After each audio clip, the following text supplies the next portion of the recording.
Hello friends, आप सबका स्वागत है मेरे YouTube channel north Indian food with Indu में।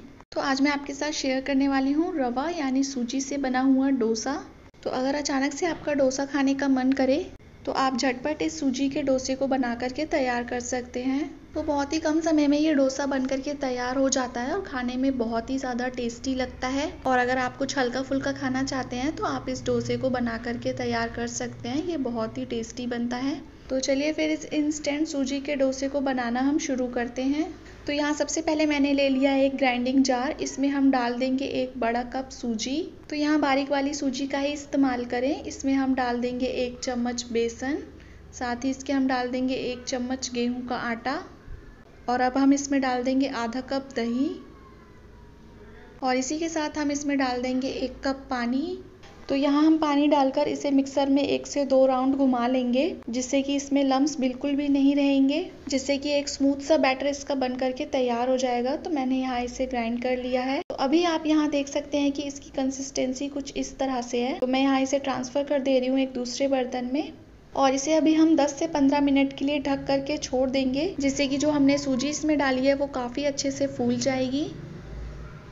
तो यहाँ हमारे लगभग 15 मिनट हो चुके हैं। अभी आप देख सकते हैं कि हमारा बैटर काफ़ी ज़्यादा थिक है। तो अब हम इसमें डालेंगे आधा छोटा चम्मच नमक। तो अब हम यहाँ इसे परफेक्ट कंसिस्टेंसी में लाने के लिए इसमें डाल देंगे 1 कप पानी। यहाँ पानी डालने के बाद हम इसे यहाँ अच्छे से मिक्स कर दे रहे हैं। तो यहाँ डोसा बनाने के लिए बैटर की कंसिस्टेंसी कुछ इस तरह से होनी चाहिए, ना तो ही ज़्यादा पतला होना चाहिए और ना ही बहुत ज़्यादा मोटा। तो यहाँ हमारा डोसा बनाने का बैटर एकदम ही तैयार है। तो यहाँ मैंने डोसे पे स्टफिंग लगाने के लिए पहले से ही आलू की स्टफिंग को बना करके तैयार कर लिया है। तो चलिए अब हम डोसा बनाना शुरू करेंगे। तो यहाँ मैंने तवे को रख दिया है गैस पर गर्म होने के लिए। जब हमारा तवा अच्छे से गर्म हो जाएगा तो यहाँ कड़छी की हेल्प से हम इस तवे पर बैटर डाल दे रहे हैं और तुरंत बैटर को डालने के बाद हम इसी कड़छी से इसे इस तरह से गोल गोल घुमाते हुए बैटर को पूरे तवे पर फैला देंगे। तो यहाँ इस तरह से हम यहाँ इसे गोल गोल घुमाते जाएंगे।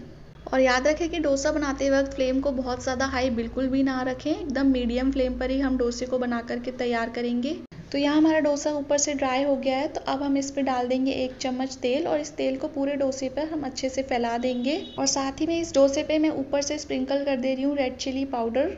तो यहाँ रेड चिली पाउडर डालना टोटली ऑप्शनल है, आप चाहे तो अवॉइड भी कर सकते हैं। तो अब मैं यहाँ इस डोसे पे लगा दूंगी आलू वाली स्टफिंग और इस स्टफिंग को मैं डोसे के हाफ साइड पर ही फैलाऊंगी। तो जब हमारा डोसा अच्छे से नीचे से सिक जाएगा तो खुद ब खुद ये तवे को छोड़ देगा। तो यहाँ हमारा डोसा नीचे से अच्छे से सिक चुका है। तो मैं अब यहाँ इसे पलटे से फोल्ड कर ले रही हूँ। तो यहाँ आप देख सकते हैं कि कितना बढ़िया कलर इस डोसे का आया है और ये कितने अच्छे से सिका है। तो मैं यहाँ इसे निकाल ले रही हूँ प्लेट में। तो यहाँ सेम इसी तरह से हम बाकी के डोसे भी बना करके तैयार कर लेंगे। तो डोसे बनाते वक्त आप ध्यान रखें कि तवा हमारा अच्छा खासा गर्म होना चाहिए। तो जब कभी भी आप डोसा बनाएं तो जल्दबाजी में बिल्कुल भी ना बनाएं, आराम से इस डोसे को बनाएं। तो ये डोसा बहुत ही अच्छा बन करके तैयार होता है और साथ के साथ ये क्रिस्पी और खाने में बहुत ही टेस्टी बनता है। तो जब कभी भी आपको अचानक से डोसा खाने का मन करे तो आप इस तरह से सूजी के डोसे को झटपट से बना करके तैयार कर सकते हैं। तो इस डोसे पर भी मैं तेल डालकर इसे पूरे डोसे पर फैला दे रही हूँ और अब डाल दूँगी ऊपर से रेड चिली पाउडर। सबसे ज़्यादा खास बात इस डोसे की ये होती है कि आप इस पे अपनी मनचाही स्टफिंग को लगा करके तैयार कर सकते हैं। आप चाहे तो इस पे आलू की स्टफिंग लगाएं या फिर आप इस पे पनीर की स्टफिंग लगाकर भी खा सकते हैं। तो किसी भी तरह की स्टफिंग के साथ ये डोसा बन जाता है। तो ये डोसा भी हमारा अच्छे से सिक चुका है। तो अब मैं यहाँ इसे फोल्ड कर ले रही हूँ और अब हम यहाँ इसे निकाल लेंगे एक दूसरी प्लेट पर।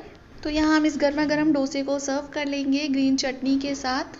तो इस चटनी के साथ डोसा खाने में बहुत ही टेस्टी लगता है। तो आप भी इसे बना करके ज़रूर ट्राई करें और रेसिपी पसंद आई हो तो वीडियो को लाइक, शेयर और चैनल को सब्सक्राइब ज़रूर करें। So thanks for watching. मिलते हैं एक नई वीडियो में एक नई रेसिपी के साथ।